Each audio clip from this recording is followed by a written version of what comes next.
नमस्कार, स्वराज एक्सप्रेस के खास प्रोग्राम जनता मांगे जवाब में आपका स्वागत है। मैं हूं एसपी त्रिपाठी। कोरोना का काल चक्र चलता ही चला जा रहा है। इतना ही नहीं, गुजरते वक्त के साथ ही इसकी रफ्तार भी तेज होती चली जा रही है। ऐसा तब है जब केंद्र के साथ ही राज्यों की सरकारें पूरी तरह से एक्टिव मोड में है। वायरस की तेज रफ्तार पर विराम लगाने के लिए तमाम कोशिशें की जा रही है।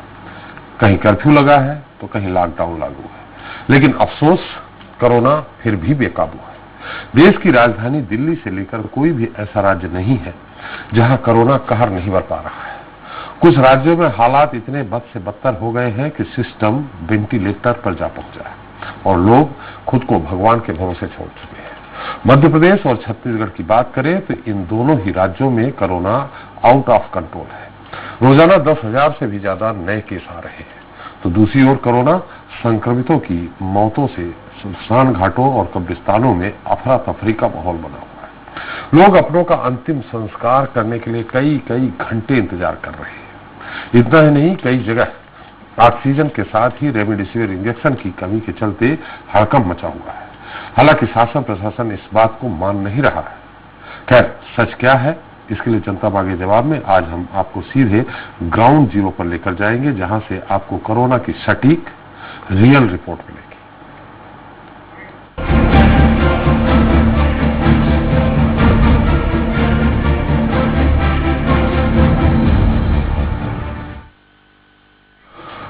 तो कोरोना पर अगर कोई कंफ्यूजन है तो क्यों है? व्यवस्थाओं को लेकर कौन सच बोल रहा है? शासन प्रशासन की बातों में सच्चाई है या फिर विपक्ष के आरोप सही है? जनता को किन किन परेशानियों का सामना करना पड़ रहा है? छत्तीसगढ़ से लेकर मध्य प्रदेश में ऑक्सीजन की सप्लाई कैसी है? रेमडेसिविर इंजेक्शन आसानी से उपलब्ध है या नहीं है? इसके अलावा कोरोना से मरने वालों की सरकारी आंकड़े सही हैं या हकीकत इससे जुदा है?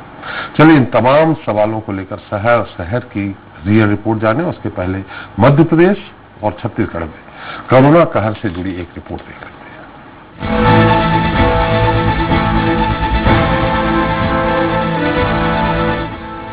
कोरोना की तेज रफ्तार से लोग हैरान परेशान हैं। किसी को यह समझ नहीं आ रहा है कि वो संक्रमण की सुनामी से खुद को कैसे बचाएं। वहीं सबके बीच लगातार बिगड़ रही व्यवस्थाओं से चिंता और बढ़ गई है। देश में बीते 24 घंटे में नए केस 3.25 लाख का आंकड़ा पार कर गए हैं, जबकि 1600 से ज्यादा संक्रमितों ने दम तोड़ा है। इधर देश के दिल यानी मध्य प्रदेश में भी कोरोना आउट ऑफ कंट्रोल है। राज्य में 18 अप्रैल को 12,250 के करीब नए मामले सामने आए, जबकि 66 कोरोना पीड़ितों की मौत हुई। एमपी के ओवरऑल आंकड़े देखें तो अभी तक 68,500 से ज्यादा सक्रिय मामले हैं, जबकि 4,550 से अधिक मरीजों की मौत हो चुकी है। मध्य प्रदेश में सबसे खराब हालत इंदौर और भोपाल की है, तो वहीं ग्वालियर, जबलपुर समेत बाकी जिलों में भी संक्रमितों की संख्या तेजी से बढ़ रही है। उधर छत्तीसगढ़ में भी सरकार की तमाम कवायदों के बावजूद कोरोना अब बेकाबू है। रविवार को 12,300 से ज्यादा नए केस सामने आने के बाद प्रदेश में कुल सक्रिय मामले 1,28,000 के पार चले गए हैं, जबकि 18 अप्रैल को 170 संक्रमितों की मौत के बाद मरने वालों की कुल संख्या 5,900 से भी ज्यादा हो गई है। छत्तीसगढ़ में सबसे खराब स्थिति राजधानी रायपुर की है। यहाँ 24,000 से ज्यादा एक्टिव केस हैं। वहीं दुर्ग में 16,000 से ज्यादा सक्रिय मामले हैं। इसके अलावा राजनांदगांव में 11,500 से ज्यादा और बिलासपुर में 10,000 के करीब एक्टिव केस हैं। मध्य प्रदेश और छत्तीसगढ़ में शहर शहर हालात बद से बदतर हो रहे हैं। कहीं कर्फ्यू तो कहीं लॉकडाउन लगा हुआ है। इतना ही नहीं, कोरोना काल में ऑक्सीजन के साथ जीवन रक्षक माने जाने वाले रेमडेसिविर इंजेक्शन की कमी से जगह जगह लोग परेशान हैं। एमपी के शहडोल में तो ऑक्सीजन का प्रेशर कम होने पर रविवार को 16 संक्रमितों की मौत हो गई, जबकि नीमच में ऑक्सीजन की कमी के चलते 3 कोरोना पीड़ितों ने दम तोड़ दिया। दवाइयाँ बाद में करोगे, ऑक्सीजन नहीं है आपके पास, क्या दवाइयाँ करेंगे? डॉक्टर बोलते हैं पानी तक नहीं पिलाने देंगे, दूर रहो, ना हम पिलाएंगे ना पिलाने देंगे। आईसीयू की हालत ये है। और सुबह 4 बजे हल्ला हो गया कि ऑक्सीजन नहीं है और हम अंदर जाना चाहते रहे, नहीं जाने दिए। जब किसी तरह से हम अंदर गए तो देखे तो बॉडी ठंडी थी और एक नहीं कई बॉडियां इस तरह की हैं और पूरी लापरवाही शासन की है। हालांकि शहडोल जिला प्रशासन का कहना है कि मरीजों की मौत ऑक्सीजन की कमी से नहीं हुई है, उनके मुताबिक ऑक्सीजन का पर्याप्त बैकअप है, लेकिन सवाल ये है तो फिर क्या मरीज के परिजन झूठ बोल रहे हैं? वहीं शासन प्रशासन की ओर से कहा तो ये भी जा रहा है कि रेमडेसिविर इंजेक्शन की भी पर्याप्त उपलब्धता है। अगर वाकई ऐसा है तो फिर मरीजों के परिजन इसके लिए क्यों भटक रहे हैं? पटेल नगर में भर्ती है, एडमिट है। आज 5 दिन हो गए, चक्कर लगाते लगाते कहीं कुछ नहीं मिल रहा है। सब सिर्फ जुमलेबाजी कर रहे हैं, बस सिर्फ ये कह रहे हैं कि यहाँ चले जाओ वहाँ मिल जाएगा, कलेक्ट्रेट में चले जाओ, फिर कहते हैं तहसीलदार में चले जाओ, फिर कहते हैं स्मार्ट सिटी में चले जाओ, फिर कहते हैं कि 1250 में चले जाओ, फिर कहते हैं यहाँ वर्धमान में चले जाओ। जहाँ भी जाओ कहीं कुछ नहीं। वो कहते भैया हमें नहीं मालूम, वो कहते हमें नहीं मालूम। स्वराज एक्सप्रेस की ग्राउंड रिपोर्ट बता रही है कि हालात ठीक नहीं है। कोरोना के विस्फोटक दौर में व्यवस्थाएं लगातार बिगड़ रही हैं। इतना ही नहीं, सरकार की ओर से कोरोना के नए केस, खासकर मौतों के जो आंकड़े हैं वो काफी कम करके बताए जा रहे हैं, जबकि हकीकत इसकी बिल्कुल जुदा है। अगर आपको सच्चाई जाननी है तो कब्रिस्तान और शमशान घाटों के ये नजारे देखिए, जहाँ सुबह से लेकर रात तक शव दफन होते हैं, चिताएं जलती रहती। Bureau report, Swaraj express. तो शहर शहर कोरोना की क्या है रियल रिपोर्ट? चलिए अब इस पर सीधे ग्राउंड जीरो चलते हैं और पहले रुक करते हैं छत्तीसगढ़ का, जहां रायपुर से हमारे साथ स्वराज एक्सप्रेस छत्तीसगढ़ के संपादक संजय उपाध्याय जुड़ गए हैं और दूर से हमारे साथ संवाददाता दिलीप साहू जी हैं। वहीं इसके बाद हम आपको भोपाल, इंदौर, जबलपुर और ग्वालियर लेकर जाएंगे। साथ ही जानेंगे शहडोल और नीमच की ग्राउंड रिपोर्ट। इसके साथ ही चर्चा भी होगी पक्ष और विपक्ष से भी। पहले हम संजय जी के पास चलते हैं। संजय, वास्तविकता क्या है? जैसे अन्य शहरों से, अन्य जगहों से खबरें आ रही हैं कि मौत के आंकड़े छिपाए जा रहे हैं, दूसरी तरह की खबर आ रही है कि जो ऑक्सीजन की कमी से जो पेशेंट, जिन पेशेंटों की डेथ हो रही है, शासन का दावा है, प्रशासन का दावा है कि नहीं, ऑक्सीजन की कोई कमी नहीं है। छत्तीसगढ़ की क्या स्थिति है? क्या आंकड़े छुपाए जा रहे हैं और ऑक्सीजन की कमी है क्या? और ऑक्सीजन की कमी के चलते अभी अभी रिपोर्ट शायद रायपुर से आई है कि 4 मरीजों की मौत हो गई ऑक्सीजन की कमी से।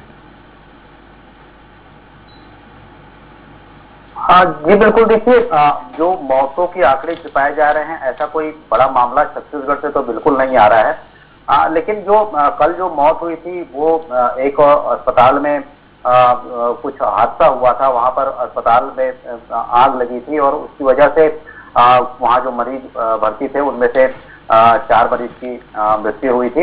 और जो मामला लगातार सामने आ रहा है, जैसा कि ऑक्सीजन की बात की जा रही है कि ऑक्सीजन, आप पूछ रहे हैं कि ऑक्सीजन की यहाँ पर कमी है या नहीं है, तो देखिए ऑक्सीजन की यहाँ पर पर्याप्त मात्रा है। जैसा कि मुख्यमंत्री भी हमारे साथ अभी जुड़े हुए थे हाल ही, तो अभी जो हमारे पास आंकड़े हैं जो बता रहे हैं कि यहाँ पर करीब 386 टन ऑक्सीजन की अभी फिलहाल उपलब्धता है छत्तीसगढ़ में। और जो अभी जरूरत पड़ रही है, जो मरीजों की संख्या है, जो एक्टिव केसेज हैं, तो उस लिहाज से अभी जो जरूरत पड़ रही है वो 110 टन के आसपास, मीट्रिक टन के आसपास इसकी जरूरत पड़ रही है ऑक्सीजन की। लेकिन बड़ा मुद्दा ये है, जरूरत कितनी पड़ रही है, कितनी ऑक्सीजन उपलब्धता कितनी है और जरूरत कितनी पड़ रही? जी 386 टन ऑक्सीजन अभी मेडिकल पर्पस के लिए उपलब्ध है छत्तीसगढ़ में। और 110 टन के लगभग की अभी जरूरत पड़ रही है, उससे कुछ ज्यादा। अभी आज कुछ आंकड़ा उसका बढ़ा है, तो अब इसकी इतनी जरूरत पड़ रही है 110 टन। मतलब ऑक्सीजन तो सरप्लस है छत्तीसगढ़ में, लेकिन एक समस्या है छत्तीसगढ़ में कि जो ऑक्सीजन कंटेनर, जो मेडिकल पर्पस के लिए जो सिलेंडर यूज किए जाते हैं, उसकी छत्तीसगढ़ में कमी है। और इस वजह से ये जो ऑक्सीजन की कमी का मसला बार बार उठ रहा है कि मरीजों को ऑक्सीजन नहीं मिल पा रही है, तो कहीं ना कहीं ये एक वजह है कि ऑक्सीजन की तो पर्याप्त उपलब्धता है, लेकिन उसके लिए जो मेडिकल जो कंटेनर चाहिए, जो सिलेंडर चाहिए, जिस सिलेंडर से बढ़कर ऑक्सीजन अस्पतालों तक पहुंचता है, तो उन सिलेंडर की कमी है छत्तीसगढ़ में। और इसके लिए बाकायदा राज्य सरकार ने एक अधिकारी को भी नियुक्त किया है और गुजरात उन्हें भेजा है, क्योंकि गुजरात में ही ये जो सिलेंडर है ये बनता है, जो जिसका मेडिकल पर्पस के लिए यूज होता है, तो वहां पर सिलेंडर की आपूर्ति हो, इसके लिए उन्हें भेजा गया है। और ये भी जानकारी भी मिल रही है कि कुछ सिलेंडर की मंजूरी मिली है और जल्दी वो सिलेंडर छत्तीसगढ़ पहुंचेंगे। मतलब ये कि ऑक्सीजन का जो कोटा है छत्तीसगढ़ में, ऑक्सीजन की जो उपलब्धता है वो तो सरप्लस है।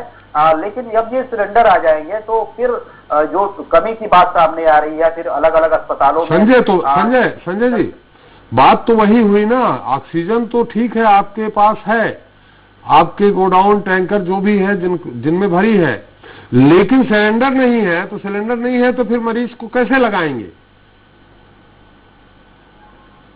जी देखिए, इसमें बहुत सी बातें हैं, जैसा कि सिलेंडर की जरूरत होती है जहां पर कि अलग अलग अस्पतालों में मरीजों तक ये सिलेंडर पहुंचाया जाना है।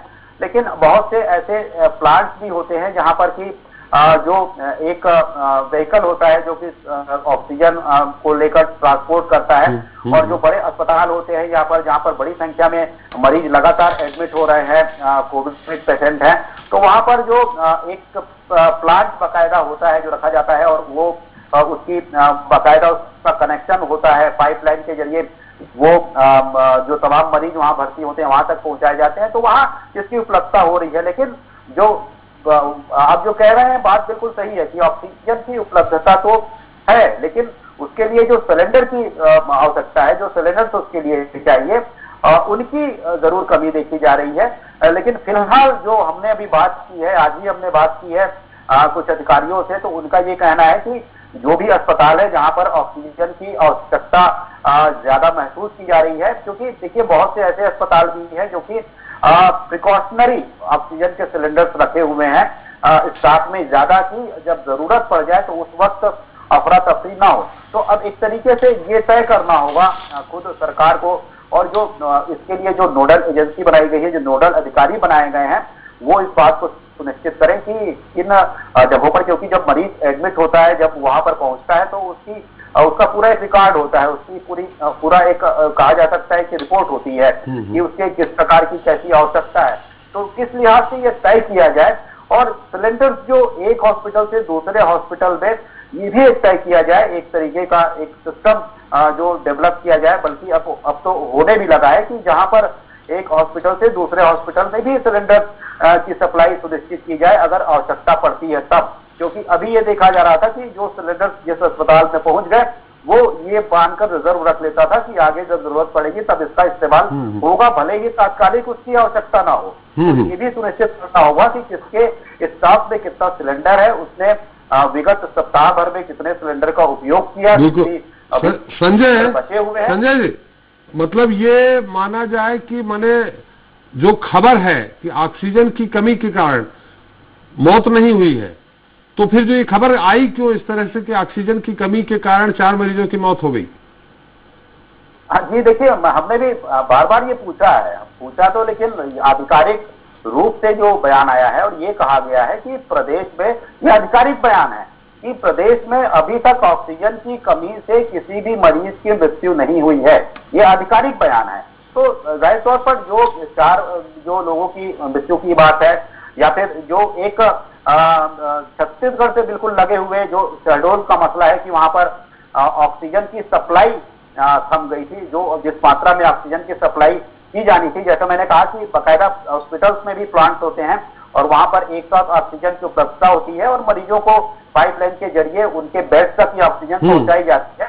तो वो जो मात्रा होती है उसे बराबर देखना होता है कि बराबर मात्रा में ऑक्सीजन मरीजों को, पेशेंट को मिल रही है कि नहीं मिल रही है, और हर पेशेंट की आवश्यकता अलग अलग होती है ऑक्सीजन की। सर, इसमें कितनी सच्चाई, संजय जी, इसमें कितनी सच्चाई है जो विपक्ष आरोप लगा रहा है बार बार, और ऐसा दिख भी रहा है कि बेड नहीं मिल पा रहे हैं, पेशेंट जिस तेजी से बढ़ रहे हैं उस तेजी से बेड नहीं बढ़ा पाई है सरकार, या ऑक्सीजन वाले बेड या आईसीयू वाले बेड, वेंटिलेटर वाले बेड नहीं है, उपलब्ध ही नहीं है।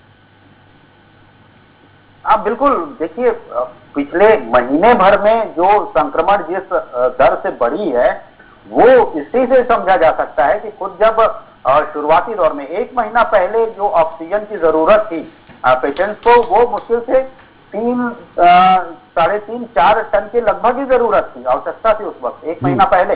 लेकिन आज मैंने जो आंकड़ा बताया कि आज की स्थिति ये है कि 110 टन से ज्यादा की ऑक्सीजन की जरूरत है। मतलब ये स्पष्ट है कि इतनी ही अवधि में सरकार को इतनी ज्यादा जो भी ऑक्सीजन की व्यवस्था करनी थी, सिलेंडर की व्यवस्था करनी थी, जाहिर तौर पर ये आवश्यकता तब बढ़ी जब मरीजों की संख्या बेतहाशा बढ़ी। तो मरीजों की संख्या बेतहाशा बढ़ी तब बेड्स की भी व्यवस्था करनी थी, तो वो व्यवस्था भी की जा रही है। और अभी देखिए वो जो ये जहाँ पर एक इंडोर स्टेडियम है उसे भी कोविड केयर सेंटर के रूप में डेवलप कर लिया गया है। वहां पर भी 300 से ज्यादा कुछ बेड्स लगाए गए हैं, ऑक्सीजन के बेड्स लगाए गए हैं। अलग अलग जिलों में भी इसके बेड्स अब बढ़ाए जा रहे हैं ऑक्सीजन के। लेकिन एक व्यवस्था और थी जो कि हमने पिछली बार देखा था कि पिछली बार रेलवे ने भी इसमें एक बड़ी भूमिका अदा की थी कि जो रेलवे के पास चूंकि ट्रेन उस समय रुकी हुई थी और बहुत से ट्रेन सभी भी रुकी हुई हैं, तो जो ट्रेन रुकी हुई थी या फिर जो अतिरिक्त कोच में होते हैं, जो अलग अलग कोच फैक्ट्रीज होती हैं, वहां पर बोगियां होती हैं, तो उन बोगियों को अलग अलग स्टेशन पर रखा गया था और उन स्टेशन पर उन बोगियों को भी आइसोलेशन सेंटर के रूप में कन्वर्ट कर दिया गया था। वहां बाकायदा व्यवस्था की गई थी तमाम चीजों की कि ऑक्सीजन की। इस बार ऐसा नहीं है, इस बार ऐसा नहीं है, इस बार ऐसा अभी तक नहीं है, जबकि मौतें ज्यादा हो रही हैं। जी, मौतें ज्यादा हो रही हैं जबकि। जी, पिछली बार सर निश्चित रूप से पिछली बार पैनिक ज्यादा था, लोगों में डर ज्यादा था, लोगों में इसे लेकर कहीं ना कहीं एक खौफ था, लेकिन धीरे धीरे लोग उससे बेखौफ होते चले गए और उसी तरीके की व्यवस्था भी की गई थी ये इन तमाम परिस्थितियों को देखते हुए, क्योंकि बिल्कुल नया वायरस था, नए तरीके का संक्रमण था और भय भी जो था वो बिल्कुल उसी को लेकर था कि पता नहीं क्या होगा। लेकिन साल भर में जैसे जैसे धीरे धीरे परिस्थितियां सामान्य होती चली गई, एक तरीके से ऐसा लगने लगा कि अब कोरोना खत्म हो गया। फिर उसके बाद जो दूसरी चलिए, कल कितनी मौत हुई संजय जी? कल कितनी मौत हुई? लेटेस्ट आज का तो आंकड़ा नहीं आया होगा, अभी रात तक आता है। कल कितनी मौत हुई रायपुर में अकेले? ये थोड़ा सा अभी डराने वाली स्थिति है। ये जो आंकड़े हैं, 17 तारीख का जो आंकड़ा था वो 138 लोगों ने जान गंवाई थी छत्तीसगढ़ में 17 तारीख को। 18 तारीख का जो आप पूछ रहे हैं, 18 तारीख का जो आंकड़ा है 170 लोगों की मृत्यु हुई है, 170। और ये बात है कि आप इस तरीके से इसे समझिए कि 17 तारीख को जब 138 लोगों की मृत्यु हुई तो 17 तारीख को जो पॉजिटिव केसेस थे टोटल 17 तारीख को वो थे 16,000 के ऊपर, 16,038 करीब केस थे, 16,000 प्लस, वो तब 138 लोगों की मृत्यु हुई। जो 18 तारीख का आंकड़ा है तो 18 तारीख को 12,300 के लगभग लोग पॉजिटिव पाए गए, मतलब करीब 3,000 के लगभग कम। लेकिन जो मौत है वो मृत्यु जो है वो ज्यादा लोगों की हुई, 170 लोग की मृत्यु हुई। तो ये कहीं ना कहीं चिंता का विषय है, चुनौती। उसमें रायपुर का आपको मालूम क्या, रायपुर में अकेले कितनी हुई है? क्योंकि अभी तक 1632 रायपुर में अकेले मौत हो चुकी। रायपुर में ही अकेले 70 के ऊपर मौतें हुई हैं अभी पिछले 24 घंटे में। मतलब कि जो रायपुर का ही आंकड़ा है, मतलब जो अन्य जगहों से जिस तरह से खबर आ रही है कि श्मशान घाट, कब्रिस्तान लाशों से भर गए हैं, इंतजार करना पड़ रहा है परिजनों को उनके क्रियाकर्म के लिए, ये स्थिति रायपुर में भी है कई जगह छत्तीसगढ़ में। जी बिल्कुल है, ये स्थितियां देखने को मिल रही है। देखिए, जो मुख्य रूप से जो संक्रमण का पहले तो ये एक कहा जा सकता है कि एक पूरा पैच था जहां पर कि सर्वाधिक संक्रमण था, जिसमें कि रायपुर, दुर्ग, राजनांदगांव और उसके बाद फिर बिलासपुर के अलावा बलौदा बाजार, ये पूरा जो एक क्षेत्र था, एरिया था, यहाँ पर सबसे ज्यादा संक्रमण था। 5 से 6 जिले थे जहां पर कि सर्वाधिक संक्रमण था शुरुआती दौर में, और करीब 60 से 70%, बल्कि इससे ज्यादा संक्रमण इन्हीं जिलों से आता था, इन्हीं जिलों से होता था। लेकिन अब जब स्थिति देखें तो ये देखने को मिल रहा है कि पूरे प्रदेश भर में ये संक्रमण फैल चुका है। बिलासपुर में 1000 के ऊपर केस आ रहे हैं, कोरबा ने भी 1000 का आंकड़ा पार कर दिया है। और इसके अलावा जो छोटे छोटे जिले हैं, जांजगीर चांपा ले लीजिए, महासमुंद ले लीजिए, यहाँ पर भी संक्रमण 500-600 के ऊपर चला गया है। जो एक एरिया जो बचा हुआ है, एक क्षेत्र जो कहा जा सकता है वहां पर थोड़ी स्थिति राहत भरी है, वो है बस्तर का क्षेत्र। कांकेर को वहां छोड़ दिया जाए कि जहां पर कि 200-250 के ऊपर के आंकड़े हैं, तो उसके अलावा जो बस्तर के और जो भी अन्य 6 जिले हैं वहां पर संक्रमण की संख्या उतनी नहीं है, वहां पर संक्रमण की दर उतनी तेज नहीं हुई है। लेकिन जिन जिलों में ये आंकड़े मिल रहे हैं संक्रमण के, जहां मौतें हो रही हैं लगातार इतनी ज्यादा, देखिए इस वक्त कोरोना का काल है, इस वक्त कोरोना से जो मौतें हो रही हैं उसके अलावा नेचुरल डेथ भी है, जो कि सामान्य परिस्थितियों में हुआ करती हैं, जो नेचुरल डेथ होता है। तो उस वक्त जो स्मशान घाट की व्यवस्थाएं होती हैं और अभी की जो व्यवस्था होती है, निश्चित रूप से दोनों में काफी अंतर है, क्योंकि अभी कोरोना की वजह से भी या फिर कोरोना के साथ जो कोमॉर्बिडिटी जिसे कहा जाता है कि और भी कोई किसी प्रकार की बीमारी है, उसकी वजह से भी जो लोगों की मृत्यु हो रही है, तो वो भी स्मशान घाट आ रहे हैं।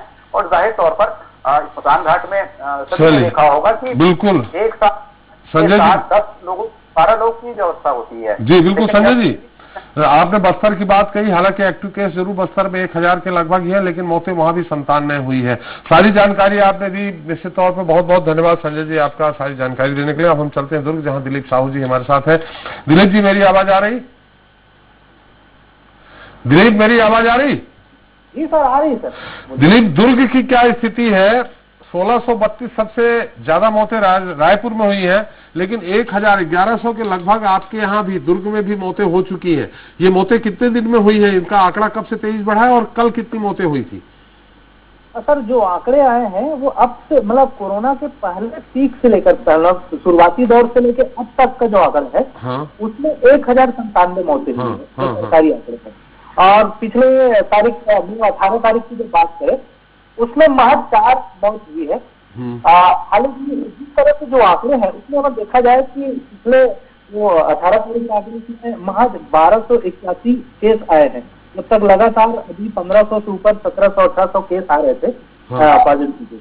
और जो एक्टिव केस की बात देखें तो ये भी इसमें भी कमी नजर आ रही है, 16,218 हो गए हैं। जो हम 2-3 दिन पहले का आंकड़ा देखें तो 20,000 के ऊपर था। इसमें निश्चित तौर से हालांकि अस्पताल से जो नहीं, आप जो बता रहे हैं कि आंकड़ा घट रहा है, तो जांच उतनी ही हो रही है जितनी पहले हो रही थी और उसमें आंकड़े घट रहे हैं? रेशियो क्या है? सर, जांच के दायरे उतने हैं, लेकिन एक चीज इसमें आ रहे हैं कि जो RT-PCR से जो जांच हो रही है, वो जांच का रिपोर्ट आने में सप्ताह भर से ज्यादा समय लग जा रहा है। अभी एंटीजन किट से जो जांच हो रही है उसके रिपोर्ट तत्काल मिल जा रहे हैं। तो ये बातें हैं कि RT-PCR का जो रिपोर्ट है वो टाइमली नहीं मिल पा रहा है, तो हो सकता है इसमें जो जांच के जो सिम्टम्स है, क्योंकि RT-PCR में स्पष्ट रूप से जांच नजर आता है। वहीं एंटीजन की बात करें तो उसका रेशियो जो विशेषज्ञों का मानना है इसमें 40% सक्सेस रेशियो है। तो इस हिसाब से हो सकता है कि जो पॉजिटिव हो उनका भी नेगेटिव हो सकता है, क्योंकि बहुत सारे मामले हमने देखे हैं कि हमारे एक साथी हैं जिनका भी जांच रिपोर्ट नेगेटिव आया है एंटीजन में, और RT-PCR का रिपोर्ट उनका 7 दिन 8 दिन हो गए, अभी तक नहीं आया है। इस तरह के भी, लेकिन उनके सिम्टम्स बराबर वैसे हैं कोविड वाले, और उनका डॉक्टरों की सलाह से उनको कोविड का उपचार दिया जा रहा है, क्योंकि सिम्टम्स पूरे वैसे हैं। तो ये चीजें भी देखने को मिल रहा है। लेकिन एक चीज मैं अपने से, मेरी जो ग्राउंड रिपोर्ट है, जो बातें मैं सुन रहा हूँ, क्योंकि मैं प्रॉपर निवास करता हूँ ग्रामीण क्षेत्र में, तो उसमें मैं देख रहा हूँ कि अभी जो वैक्सीनेशन हो रहा है, जितनी वैक्सीनेशन की रफ्तार बढ़ी है, उसी रफ्तार में कोविड मरीजों की संख्या बढ़ी है। तो ये कहीं न कहीं वैक्सीनेशन की वजह से भी, क्योंकि ये जो सामने आता है, बातें अलग अलग स्वास्थ्य केंद्रों से डॉक्टरों से हमने बात की है, वैक्सीन लगाने के बाद 2-3 दिन तक बुखार लगातार रहता है लोगों में, तो बहुत सारे लोग उससे ठीक हो जा रहे हैं। लेकिन ज्यादातर लोगों की ये बातें आ रही है कि 4 दिन से ज्यादा रहा, 1 सप्ताह से ज्यादा रहा, तो उनको फिर कोविड टेस्ट कराना है। तो वैसे मरीज जो कोविड टेस्ट करा रहे हैं उनका पॉजिटिव आ रहा है। तो ये जो गांव में जितनी बढ़ी है संख्या, मतलब अभी जो कोरोना मरीजों की संख्या पहले दौर में हम देखे थे कि गांवों में इतनी मात्रा में नहीं थी, शहरों में जितनी तेज हुई थी वैतनी गांवों में नहीं फैला था, लेकिन अभी जो गांव में फैला, क्योंकि हर सामुदायिक केंद्र में गांवों में ये खबर, ये तो अन्य जगहों पे भी चर्चा है इस बात की, हालांकि इसका कोई अभी एथेंटिक या आधिकारिक तौर पे बात सामने नहीं आई है कि जो वैक्सीन लगाते हैं पहले डोज, उसको लगाने के बाद 6-7 दिन तक जो प्रतिरोधक क्षमता है वो कम हो जाती है, जिसके कारण कोरोना पकड़ लेता है, ऐसी चर्चा है, लेकिन कोई अभी आधिकारिक ऐसी बात नहीं आई। खैर दिलीप जी, आपने सारी जानकारी दी। मतलब दुर्ग की स्थिति पहले से थोड़ी सी बेहतर आ रही है। एक सवाल अगर आपके पास ये जानकारी हो कि पहली लहर में जो 1097 जो मौतें हुई हैं, ये पहली लहर में कितनी हुई थी, और ये दूसरी लहर जो 10-12-15 दिन में हुई है वो कितनी है? सर, इस पर स्पष्ट तो आंकड़े नहीं है, लेकिन पहली लहर की तुलना में दूसरी लहर में ज्यादा मौतें हुई है, ये कह सकते हैं, क्योंकि दूसरी लहर की मौतों का आंकड़ा है लगातार अभी आज के आंकड़े को छोड़ दें तो लगातार हम 4 तारीख से देखें तो 4 अप्रैल से लेकर 14 अप्रैल तक लगातार बढ़ती गई है, 14-15 अप्रैल तक, मतलब 20, 22, 25, 26, 28 तक भी गई है एक दिन में मौतों का आंकड़ा। हालांकि बाद में थोड़ा सा कम हुआ 11, 12, 13, लेकिन एवरेज देखा जाए तो 15-16 के आसपास रहा है। हालांकि ये जो कल के आंकड़े आए हैं उसमें महज 4 दिखा रहे हैं, लेकिन ज्यादातर ये जो बातें आ रही है कि कहीं आंकड़े छुपाने का, ये भी हो सकता है कि कोविड मरीजों की अब पहचान नहीं पाए, तत्कालिक तौर पे जांच रिपोर्ट नहीं आया है, उस दौरान उनकी मौत हो गई है, इस तरह की चीजें भी आ रही सामने। क्योंकि एक मेरे घर की ही घटना है जिसमें मेरे बड़े पापा के लड़के, मेरे बड़े भैया का देहांत हो गया कल। उसमें भी वो देखा गया कि अचानक उनकी ऑक्सीजन का लेवल डाउन हुआ और उनको कोविड वाले सारे लक्षण थे और मतलब 8-10 घंटे में ही वो मौत हो गई उनकी। लेकिन क्योंकि जांच रिपोर्ट नहीं है इसलिए उसको उस आंकड़े में शामिल नहीं किया जा सकता। इस तरह के भी मामले ये भी बड़ा दुर्भाग्यजनक है। दिलीप, आप अपना ख्याल रखिएगा निश्चित तौर पे। बहुत बहुत धन्यवाद सारी जानकारी देने के लिए। अब हम चलते हैं सीधे इंदौर, भोपाल, ग्वालियर और जबलपुर, जहां से इंदौर से हमारे साथ हमारे संवाददाता जुड़ेंगे। जबलपुर से हमारे साथ अरविंद दुबे जी हैं, ग्वालियर से हमारे साथ है विनोद शर्मा जी हैं और इंदौर से अजहर शेख हैं और भोपाल से अरविंद चौहान है। सबसे पहले इंदौर ही चलते हैं। इंदौर की क्या स्थिति है अजहर, आज की स्थिति क्या है? कल आज जो रात में मेडिकल बुलेटिन कल आया है उसमें कितनी मौतें बताई गई हैं और आज की रिपोर्ट क्या है कि कितनी मौतें हुई हैं? इस शमशान घाट और कब्रिस्तान की जो रिपोर्ट आप लिए हैं उसमें कितनी मौतें हुई? देखिए सर, बताना चाहूँगा कि फिलहाल में जो इंदौर की जो हालत है वो कोरोना संक्रमण को लेकर लगातार एक चिंताजनक बताई जा रही है। जहां आज का बुलेटिन तो फिलहाल में देर रात आता है, लेकिन जो कल का बुलेटिन आया था उसमें 1054 मौतें ऑफिशियली बतलाई गई हैं। तो फिलहाल में जो संक्रमण का आंकड़ा है वो बढ़ता जा रहा है। लगभग 1700 से करीब जो पॉजिटिव मरीज हैं 1054 अभी तक की है। 1054 अभी तक की है जी, ऑफिशियली जी बिल्कुल अधिकृत 1054 बिल्कुल जो बुलेटिन आया था उसमें ये बात अधिकारी ने बतलाई गई है कि 1054 जो मौतें हैं वो अभी तक हो चुकी हैं। 18% जो दर है पॉजिटिव की वो बढ़ती जा रही है, तो कहीं 81% की जो दर कम है वो ठीक होगा, लोग अपने घर जा रहे हैं। लेकिन एक बड़ी चिंता की विषय बात है सर कि जो नए मरीज आ रहे हैं उनका कोई ठिकाना अस्पतालों में नहीं रह गया है। उनको भर्ती करने में इतनी जद्दोजहद जमीन से आसमान तक आला अधिकारियों के फोन हो या मंत्री का फोन हो, लेकिन उनको कोई ऐसा बेड नहीं मिल पा रहा है जिनसे वो अपनी जान बचा पाए। हम इस चीज के चश्मदीद हैं कि हमारे सामने ही ऑक्सीजन नहीं मिलने की वजह से भी मरीजों की मौतें हो रही हैं। तो बिल्कुल जो व्यक्ति है जो अपने आप को कहीं ना कहीं घर में रहकर ही ठीक करना चाहता है, तो लेकिन कहीं ना कहीं जो ऑक्सीजन की जो कमी है वो भी एक सामने आ रही है। ऑक्सीजन की वजह से जो मौतें हैं वो भी बढ़ती जा रही है। तो एक बड़ी चिंता की विषय की बात है कि इंदौर में जो हालात है वो फिलहाल में सामान्य तो नहीं दिख रहे हैं। इसमें कितनी सच्चाई है दावा कर रहा है अजहर, इसमें कितनी सच्चाई है कि ऑक्सीजन की कमी हो गई है? प्रशासन लगातार दावा कर रहा है कि ऑक्सीजन की कोई कमी नहीं है। आपकी रिपोर्ट क्या कहती है? और साथ ही ये भी जानना चाहूंगा कि कल कितनी मौत हुई है, प्रशासन जो बोल रहा है और आपकी रिपोर्ट क्या कह रही है? देखिए, जहां तक हमने ग्राउंड रिपोर्ट पे जांच की, जहां शमशान से लेकर जब हम कब्रिस्तान तक पहुंचे तो वहीं तो कुछ एम्बुलेंस वालों से बात करी। उनका साफ तौर पर कहना है कि 30 से 40 बॉडी हम डेली शमशान में ले जाते हैं, कब्रिस्तानों में ले जाते हैं, लेकिन जो ऑफिशियल आंकड़ा है वो 5 से 6 मौतों का सामने आ रहा है। लेकिन बिल्कुल ये सत्य बात है कि चारों तरफ किसी भी टाइम हम कब्रिस्तान या शमशान जाएं तो चिताएं जलती जा रही हैं, मैयतें जो है वो दफनाती जा रही हैं। लेकिन जो अनऑफिशियली आंकड़ा है उनके मुताबिक तो काफी मौतों का आंकड़ा सामने आ रहा है, लेकिन 4 से 5 जो मौतें हैं वही ऑफिशियली बतलाई जा रही है। तो री ऑक्सीजन की बात, तो ऑक्सीजन की बात में हमने खुद ने देखा है कि कल के दोपहर की बात है जब 2 बेटी अपने पिता को लेकर अस्पताल पहुंचती हैं, लेकिन वहां उनको बेरंग लौटा दिया जाता है कि अस्पताल में बेड नहीं है। कुछ ही सेकंडों में उन बेटियों के हाथों में अपने पिता की मौत हो जाती है। तो बड़ा एक भयंकर एक दर्शनाक जो दृश्य होता है कि बेटी अपने एम्बुलेंस में ऑक्सीजन नहीं होता है, बेटी अपने पिता को लेकर भटकती रहती है, लेकिन कोई ऐसा जिम्मेदार व्यक्ति सामने नहीं आता है कि उनको ऑक्सीजन दे, उनके पिता को बताया जाए। तो ये हालात बिल्कुल हमें देखने को मिल रहे हैं और प्रशासन भी ये कह रहा है कि अपने आप को सुरक्षित रखें, जागरूक रखें क्योंकि बिल्कुल भी कहीं भी हॉस्पिटलों में एक बेड की व्यवस्था नहीं है कि किसी भी नए मरीज को भर्ती किया जाए। इसमें कुछ ठीक होके भी वापस आ रहे होंगे बहुत सारे।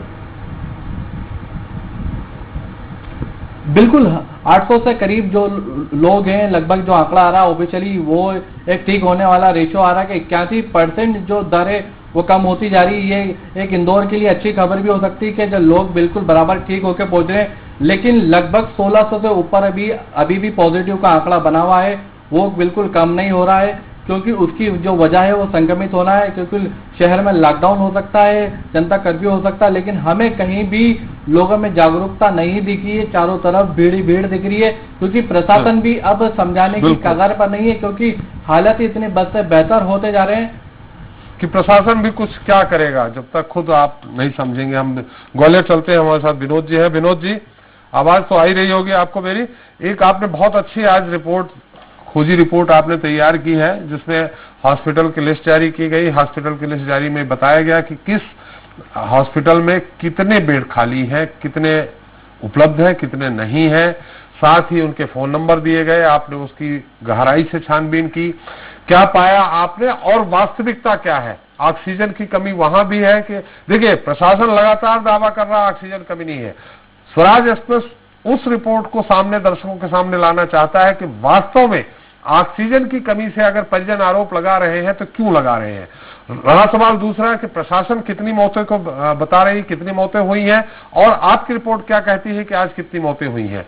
प्रशासन बहुत सारी ऐसी जगह है कि उनको कोविड पेशेंट न मानते हुए उनको बोल दे रहे हैं कि हम अपनी लिस्ट में नहीं है, लेकिन उनके जो अंतिम क्रियाकर्म हो रहा है वो कोविड की जो नियम है, उसके कोविड की गाइडलाइन के अनुसार उनके क्रियाकर्म हो रहे हैं।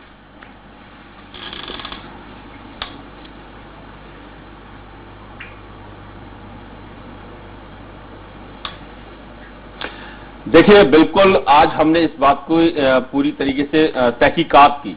PRO यानी जनसंपर्क विभाग ग्वालियर से एक लिस्ट जारी होती है और उसमें 66 जो अस्पताल हैं उनके नाम आता है और ये बताया जाता है कि 1665 बेड हैं उसमें, जिनमें से 500 से ज्यादा कुछ बेड खाली हैं और उनके बाकायदा नाम दिए गए थे। अस्पताल का नाम, कितने बेड हैं, कितने खाली हैं, उनका संपर्क नंबर ये दिया गया था।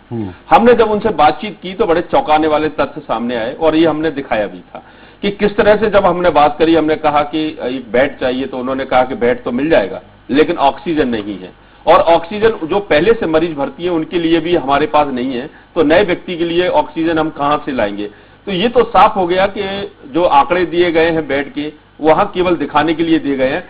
कोविड में सबसे ज्यादा व्यक्ति को ऑक्सीजन की जरूरत पड़ती है, अगर वही नर्सिंग होम में ऑक्सीजन नहीं है तो उससे अच्छा तो उसका घर है, क्योंकि वही दवाई घर पे दी जा सकती है।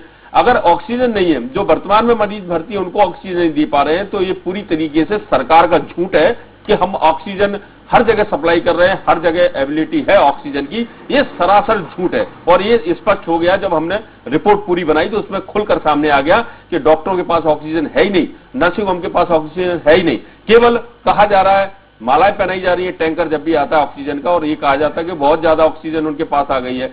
इसके अलावा रेमडेसिविर इंजेक्शन जब आता है तब कहा जाता है कि बहुत सारे रेमडेसिविर इंजेक्शन है, जबकि कालाबाजारी हो रही है। और खुद कलेक्टर को एक आदेश जारी करना पड़ा आज कि अगर किसी ने भी इस तरह से कालाबाजारी की या ज्यादा रेट में दिया तो उसके खिलाफ कार्रवाई की जाएगी, जिससे साफ है कि उनके पास भी खबर पहुंच रही थी कि कालाबाजारी हो रही है। रही दूसरी बात, हम मौतों की अगर बात करेंगे तो कल 4 से 5 का आंकड़ा दिया गया था सरकारी तौर पर कि ये लोग कोविड के चलते कालकल्पित हो गए, लेकिन 15 लोगों की मौतें हुई थी जो हमारे पास जानकारी थी और पुष्ट जानकारी है। कोई हम हवाई वाली बातें नहीं कर रहे हैं।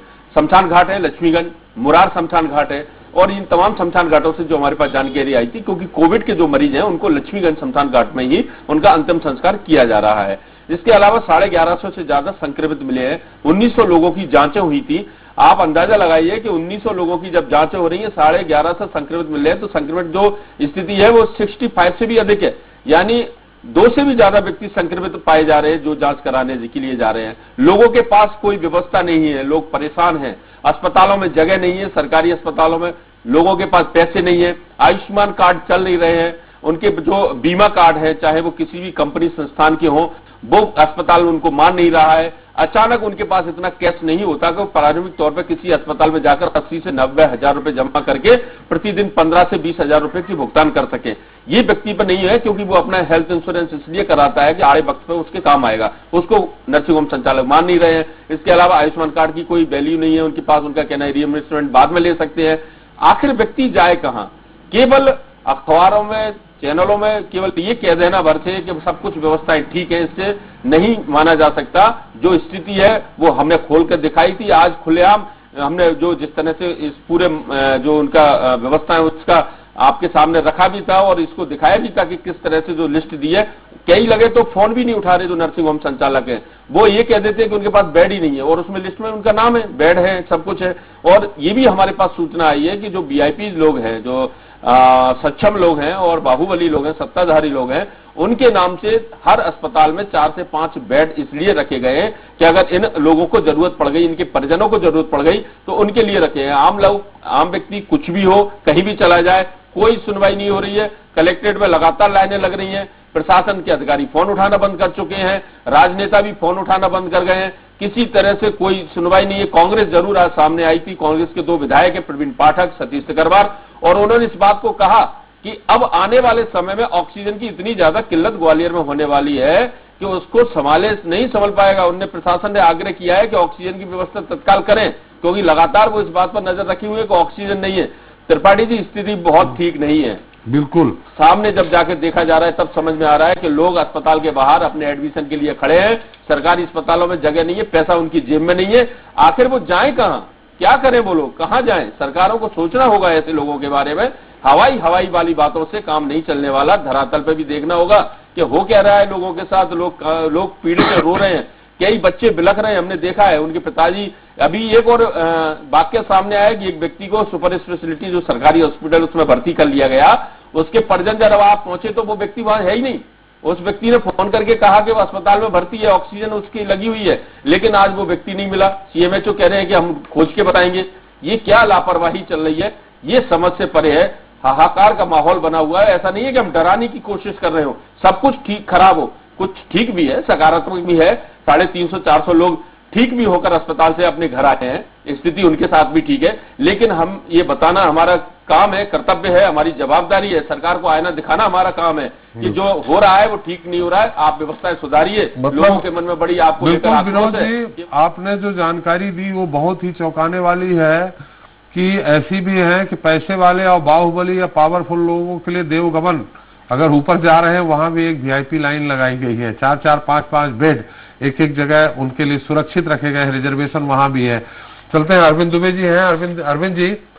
अरविंद जी आवाज आ रही है हमारी?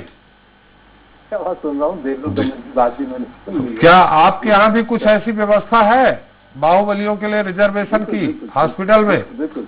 और जैसा कि खबर आई थी कि जबलपुर में भी ऑक्सीजन की कमी के कारण डेथ हुई थी, वास्तविक क्या है, वास्तविकता क्या है, कितनी डेथ हो रही है और प्रशासन कितना बता रहा है? जो बीते 24 घंटों में यहाँ 877 संक्रमित मरीज पाए गए थे। 7 मौतें सरकारी आंकड़े के अनुसार। थोड़ा आवाज धीमी आ रही है अरविंद जी। 877 संक्रमित मरीज पाए गए। अब मेरे ख्याल से शायद आवाज की गाड़ी होगी। हाँ। 7 मौतें हुई हैं सरकारी आंकड़ों के अनुसार, और 332 कुल मौतें अभी तक मानी गई हैं। 27,408 संक्रमित मरीज अभी तक पाए गए हैं। 5,606 एक्टिव केस हैं मरीजों के। ये वो हैं जो जिनके नाम अस्पतालों में दर्ज है।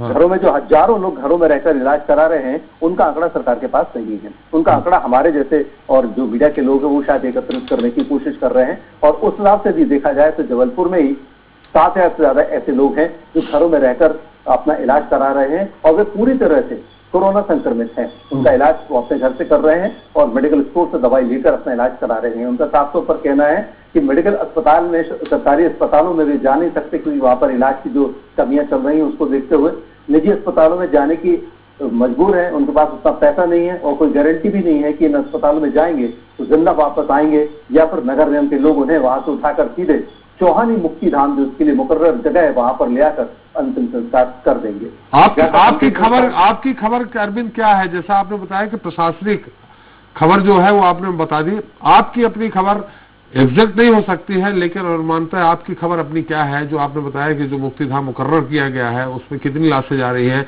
जो कब्रिस्तान मुकर्रर किया गया होगा उसमें कितनी लाशें जा रही है, और कोविड नियमों के अनुसार जो उनका अंतिम संस्कार हो रहा है वो उसी के अनुसार हो रहा है? हाँ बिल्कुल, जो अनुमान आज का मैं लगा रहा हूं वो लगभग 1200 से ज्यादा संक्रमित मरीजों की संख्या आना चाहिए। वो एक अलग बात है कि सरकार नहीं देगी, ये हम भी जानते हैं। हमारा अनुमान ये है कि आज 1200 से ज्यादा नए संक्रमित मरीजों की संख्या आज निकलकर सामने आएगी।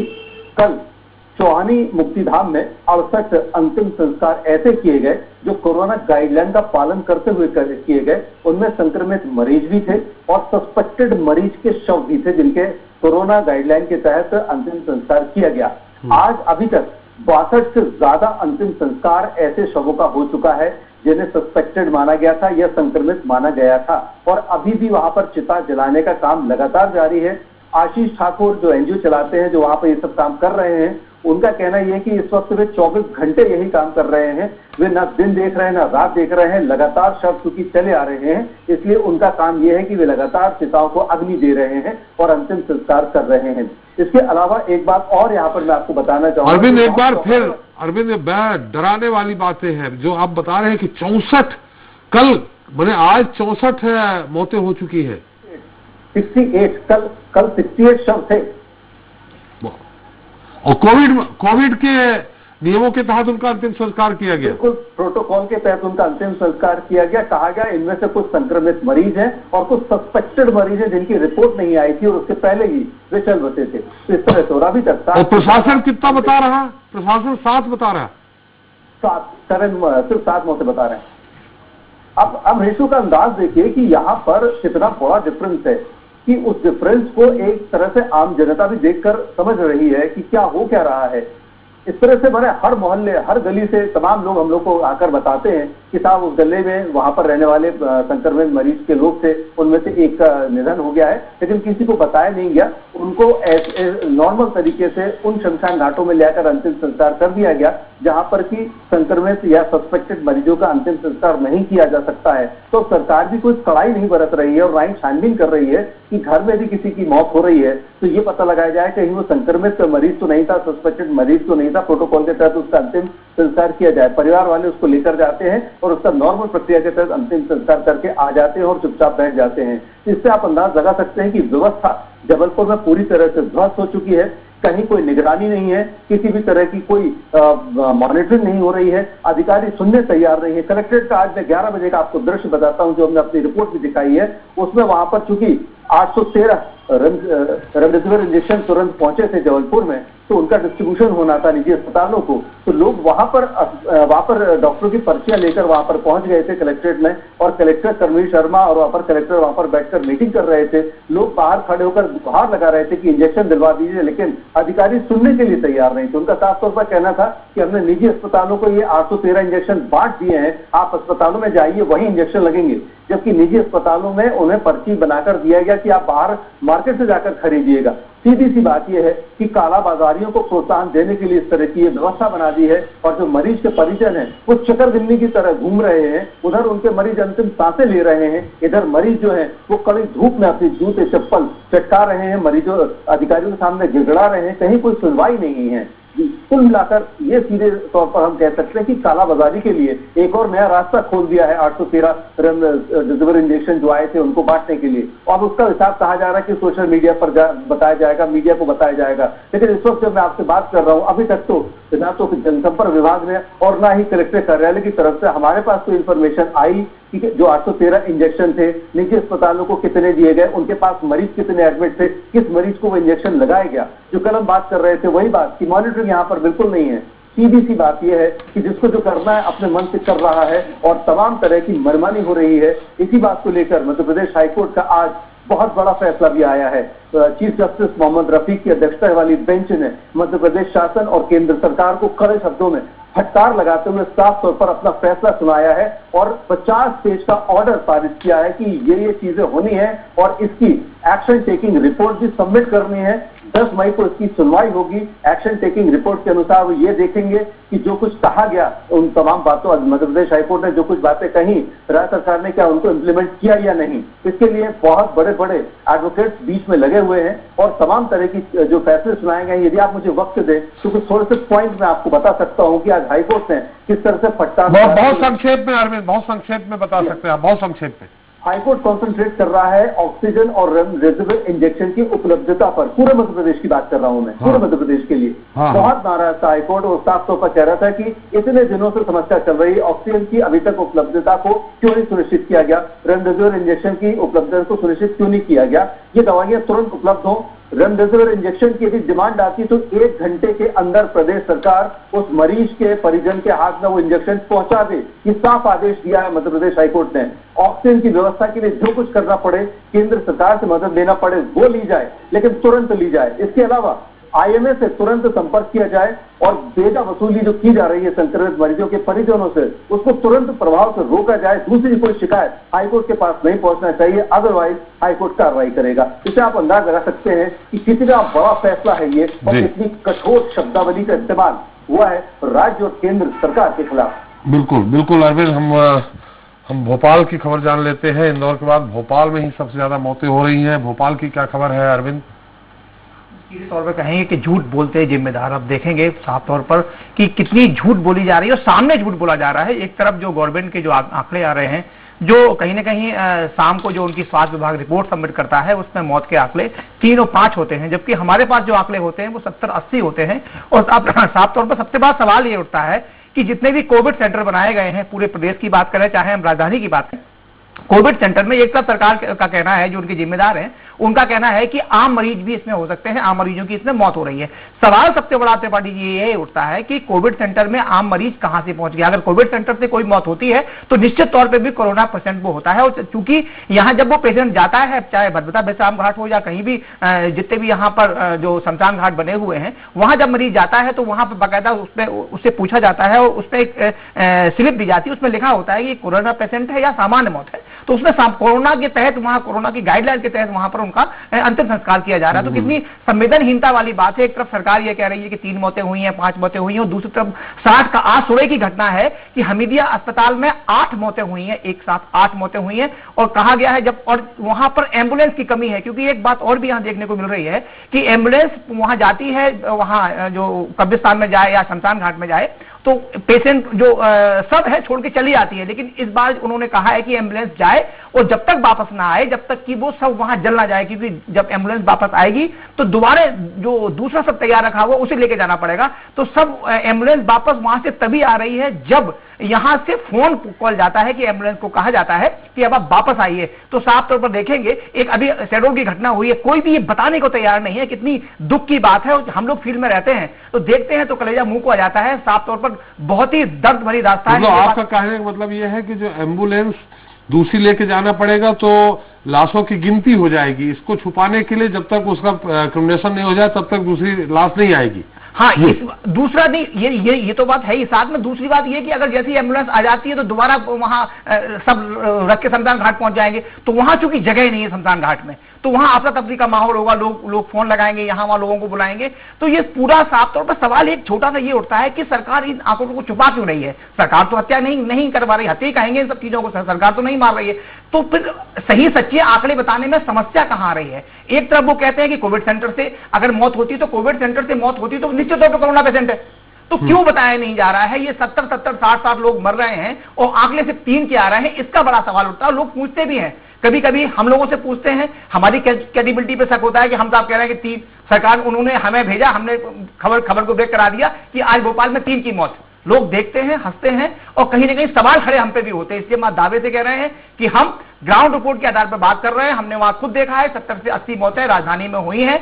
अब उनमें से अगर हम बात करें कोरोना पेशेंट की तो साफ तौर पर 60 से ज्यादा मौतें हुई हैं, क्योंकि उनके रजिस्टर में है। हम ये बात कोई ऐसा नहीं कह रहे हैं कि हवा भाई बात कर रहे हो, रजिस्टर में जो सारी मौतें हैं संज्ञान लेना चाहिए। सरकार को एक बात खुल के बोलना चाहिए कि समस्या ये है। एक बात और कहना चाहूंगा, आज केंद्रीय जो सरकार है, केंद्र सरकार के जो बड़े मंत्री हैं, उन्होंने कहा है कि हमने सब कुछ राम भरोसे, राम कह सकते हैं कि सब कुछ सरकार राज्य सरकार के ऊपर छोड़ दिया है। गृह मंत्री अमित शाह का बयान आया है, उन्होंने कहा है कि राज्य अपनी तरह से अपनी व्यवस्थाएं करें, कोरोना को संभालने में वो अपनी मदद करें। अब चूंकि पिछली बार जो लॉकडाउन लगाया गया था उस समय केंद्र ने पूरी मदद की थी, लेकिन इस बार केंद्र सरकार कोई मदद करने के लिए नहीं है। और जो केंद्रीय मंत्री श्री गोयल है, उनका भी अभी स्टेटमेंट आया, उन्होंने कहा है ऑक्सीजन का इस्तेमाल राज्य सरकार देख सुनकर करें। कितना असंवेदनशील बयान है। ऑक्सीजन खाने की चीज नहीं है, जिसे जरूरत होगी वो ही लेगा, लेकिन इस तरीके से बयान कहीं ना कहीं उनका हो सकता है बयान ये हो कि जो उद्योगों के लिए ऑक्सीजन जा रही है उनको रोक लगा दी जाए, पेशेंटों के लिए पहले दी जाए। नहीं, वो तो लगा दी गई है, वो तो कल ही रात का ये आदेश था। आज उनका एक बयान आया है, वो कहा है कि जो प्रदेश सरकार बार बार ऑक्सीजन मांग रही है और उस पर बाकायदा विपक्षी ने उन्हें आड़े हाथों में लिया है। यहाँ पर राजस्थान के मुख्यमंत्री ने कहा भी है कि ऑक्सीजन कोई ऐसी चीज नहीं है कि लोग उसे घर ले जाएं, अस्पताल में ही उसका इस्तेमाल होगा। तो साफ तौर पर सरकार भी लगी हुई। हाँ, एक अच्छी खबर यह भी है कि अब सेना इस पूरे जंग में कूद गई है, सेना ने अपने अस्पताल खोल दिए हैं। साफ तौर पर रेलवे ने भी कहा है, रेलवे भी अब अपने संसाधनों के माध्यम से ऑक्सीजन सप्लाई कर रही है। हालांकि सरकार लगी हुई है, लेकिन जो बीच में जिम्मेदार लोग हैं, जो कालाबाजारी हो रही है, वो कहीं ना कहीं ये खतरे की घंटी साबित हो रही है। बिल्कुल, बहुत बहुत धन्यवाद अरविंद आपका, अजहर आपका, विनोद आपका और अरविंद दुबे जी आपका हमारी सारी जानकारी देने के लिए। निश्चित तौर पे आप सभी से एक बार फिर अनुरोध है कि वास्तविक आंकड़े क्या हैं हम जनता तक पहुंचाना चाहते हैं और जनता तक पहुंचाते रहेंगे कब्रिस्तान और खासकर स्मशान घाटों से। हमारे साथ जुड़ गए हैं जहां आज पूरे प्रदेश में जिस बात को लेकर हाहाकार मचा हुआ है, पूरे प्रदेश में हड़कंप मचा हुआ है, पूरे स्वास्थ्य अमला सकते में है कि शहडोल में एक साथ ऑक्सीजन न मिलने के कारण 14 मौतें हुई हैं। इसमें कितनी सच्चाई है जो खबरें आ रही है इरफान? इरफान, मेरी आवाज आ रही? जी जी, तिवारी जी आपकी आवाज आ रही? हाँ, हेलो। जो ये खबरें आई हैं कि ऑक्सीजन न मिलने के कारण 14 मौतें हुई हैं, टैंकर से ऑक्सीजन पहुंचना था, टैंकर दबाव में खराब हो जाता है और उसके कारण जो हाई प्रेशर ऑक्सीजन उनको नहीं मिल पाती, सिलेंडरों से दी जा रही थी, लेकिन हाई प्रेशर ऑक्सीजन नहीं मिल पाती पेशेंटों को, जिसके कारण 14 मौतें एक साथ हुई है। इसमें सच्चाई कितनी है? जी, मैं आपको बता दूं कि ऑक्सीजन न मिलने के कारण ये जो मौतें हुई हैं, इनका कारण ऑक्सीजन न मिलना ही है। क्योंकि जो LOM सप्लाई होती है, लिक्विड ऑक्सीजन होता है, इसमें जब मात्रा कम होती है ऑक्सीजन की तो उसको जाने का जो जगह होती है उसमें उसका प्रेशर नहीं मिल पाता कि लिक्विड ऑक्सीजन चला जाए, और उसमें ऑक्सीजन की मात्रा कम थी। जब कल ऑक्सीजन नहीं मिला लोगों को, इस कारण लोगों की मौत हुई और हो हल्ला मचा, काफी लोगों का तांता लगा रहा, परिजनों का तांता लगा रहा। मंत्री भी पहुंचे और शाम को फिर उसके बाद टैंकर आता है और टैंकर डरता है और फिर जाके कहीं आज स्थिति कुछ नॉर्मल होती है। ये कितने बजे की घटना है, रात की है, कितने बजे की है और कितने अंतराल में 14 लोगों की मौत हो गई है? जैसे मान लीजिए कि पहली मौत 10 बजे हुई तो दूसरी मौत कब हुई? जी, मैं आपको बता दूं कि मौत का सिलसिला रात में 11 बजे से चालू होता है और सुबह 5 बजे तक चलता है। हाँ। उसके बाद जब सुबह 5 बजे तक ये सिलसिला चलता है और लोगों को पता चलता है कि मौतें हो रही हैं, परिजन हमारे खत्म हो गए, तो ज्यादा हो हल्ला मचता है और उसके बाद मीडिया पहुंचती है और अधिकारियों से संपर्क करने की कोशिश की जाती है। साफ तौर पर अधिकारी सबसे पहले तो मीडिया के सामने आते नहीं है और मीडिया के सामने आते तो वो भी अपना बयान देते हैं। पहले तो 6 मौतों की जानकारी दी गई कि 6 मौत हुई, फिर बाद में खुल के आए कि 12 मौतें हुई। तो इस टाइप से आगे जो हमारे सूत्र हैं और जो परिजन उनसे जो हमको जानकारी मिल रही है उससे ही पता चल रहा है कि शासकीय आंकड़े दबाए जा रहे हैं। हकीकत में मौतें ज्यादा हो रही हैं लेकिन बताया कम जा रहा है। अभी तक जो आंकड़े बताए गए हैं शहडोल में कि 42 मौतें कुल हुई हैं कोरोना पेशेंटों की, आपकी जानकारी क्या कहती है? जी, मैं आपको बता दूं आज तक की अगर अपन बात करें तो 57 मौत आज तक हो चुकी है शहडोल में। जी, यहाँ 42 बताई जा रही जी, और जो हमारी रिपोर्ट में 57 मौतें जो है तो सामने आ रही है, आज तक की रिपोर्ट है और अभी हेल्थ बुलेटिन जारी नहीं हुआ आज का, लेकिन जो हमारी जानकारी जो हमने ग्राउंड रिपोर्ट में जाके पता करा आज भी 6 मौतें हुई हैं शहडोल जिले में। कल 14 हुई थी, आज 6 हुई, आज 6 हुई हैं। और ये क्या बता रहे हैं? ये तो अभी तक तो इनका हेल्थ बुलेटिन जारी हुआ नहीं है। और कल का 1 2 3 कल का हम बताते हैं। कल जब इनसे हम सुबह बात की तो पहले 6 बताया गया, फिर बाद में 12 बताया गया, लेकिन अधिकारी जब हम खुद जाके ग्राउंड रिपोर्ट खुद अपन जाके बनाए वहां पे देखे तो पता चल रहा है कि 14 मौतें हुई हैं। अच्छा, तो ये ऑक्सीजन की कमी 11 बजे रात में आई है, पूरी कब हुई, कब तक आया, फिर प्रेशर कब बना? ये ऑक्सीजन की कमी रात में 11 बजे होती, मौत का सिलसिला चालू होता है और उसके बाद जब सुबह हो हल्ला मचता है, अधिकारी पहुंचते हैं और अधिकारी बार बार यही डॉक्टरों की बार बार यही कहना था जब हमने डॉक्टरों से बात की कि हम लगातार 3 दिन से चिल्ला रहे हैं हमारे पास ऑक्सीजन की कमी हो रही है, आप ऑक्सीजन की व्यवस्था कराएं, लेकिन अभी तक ऑक्सीजन की व्यवस्था नहीं कराई गई। इस कारण इसी कारण से मौत हुई है। उसके बाद फिर दोपहर में मंत्री का आना शुरू होता है, जनप्रतिनिधियों का आना जाना शुरू होता है और शाम को फिर सिलेंडर आता है और रात से ये सिस्टम सही हो पाता है। नहीं तो हम आपसे टू द पॉइंट ये बात जानना चाह रहे हैं कि रात में 11 बजे कल ऑक्सीजन की कमी होती है, ऑक्सीजन की भरपाई कितने, ऑक्सीजन कब उपलब्ध हो पाती है, कितने सुबह तक होती है या आज दोपहर? दूसरे दिन शाम को, कल शाम को, परसों रात की ये घटना है, कल शाम को ऑक्सीजन की भर्ती होती है। माने इन 12 घंटे 13 घंटे लगभग 14 घंटे ऑक्सीजन उपलब्ध नहीं थी? नहीं 14 घंटे 18 घंटे आप मान के चलें। 18 घंटे आप मान के चलें, क्योंकि 11 बजे रात से सिलसिला चालू होता है और दूसरे दिन शाम को 5 बजे 6 बजे जाके टैंकर उसमें डंप करता है गैस को। तो ये जितने ऑक्सीजन वाले पेशेंट थे सबकी डेथ हो गई, जिनको बहुत सारे ऐसे होंगे बच भी गए होंगे, ऑक्सीजन नहीं मिले? बहुत सारे ऐसे भी हैं जो बच गए, क्योंकि अपने जो मेडिकल कॉलेज उसमें आईसीयू बेड 40 है, जिसमें 62 एक्स्ट्रा बेड लगा के 62 लोगों को रखा गया है, 62 लोगों का इलाज चल रहा है, जिसमें से 14 की मौत होती है। उसमें से कुछ बच भी गए क्योंकि जितने भी आईसीयू में बेड लगे हुए हैं वो सभी बेड में ऑक्सीजन की ऑलरेडी सिस्टम लगा हुआ है, जिसमें से 14 की मौत होती है। बाकियों को भी लगा था ऑक्सीजन, लेकिन उनकी मौत नहीं हुई। ऊपर वाले का अच्छा शुक्रिया है कि उनकी मौत नहीं हुई। नीमच चलते हैं, विकास हमारे साथ है। विकास, मेरी आवाज आ रही? जी, नीमच में भी ऐसी खबर आई है, क्या सच्चाई है कि ऑक्सीजन न मिलने के कारण 3 की मौत हुई? जी बिल्कुल, एक मैं स्पष्ट तौर पर आपको बताना चाहूंगा, हर दिन हर एक सुबह एक बुरी खबर के साथ नीमच की हो रही है। हर दिन किसी न किसी की मौत की खबरें आ रही है। अगर दृश्य नीमच में घटित हो रहा है। कल भी एक जो म्यूनिसिपल सेंटर है उसमें परिजनों ने आरोप लगाया था कि उनके 2 परिवार के सदस्यों की ऑक्सीजन सिलेंडर खत्म होने के अभाव में मौत हो गई।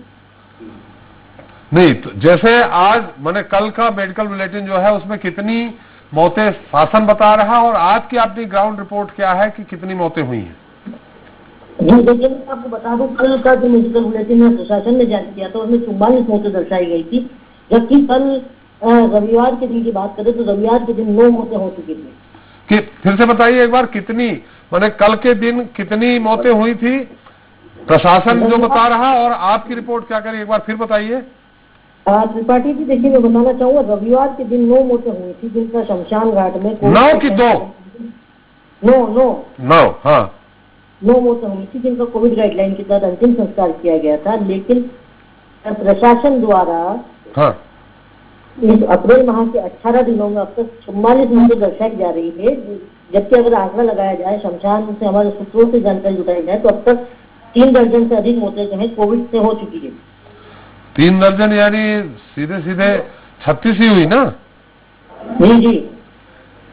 थोड़ा सा आपके आंकड़ों में थोड़े आपके आंकड़े भ्रमित कर रहे हैं। आपने बताया कि प्रशासन बोल रहा है कि 44 मौतें हो चुकी हैं, प्रशासन बता रहा, और आप 3 दर्जन बता रहे हैं, तो 36।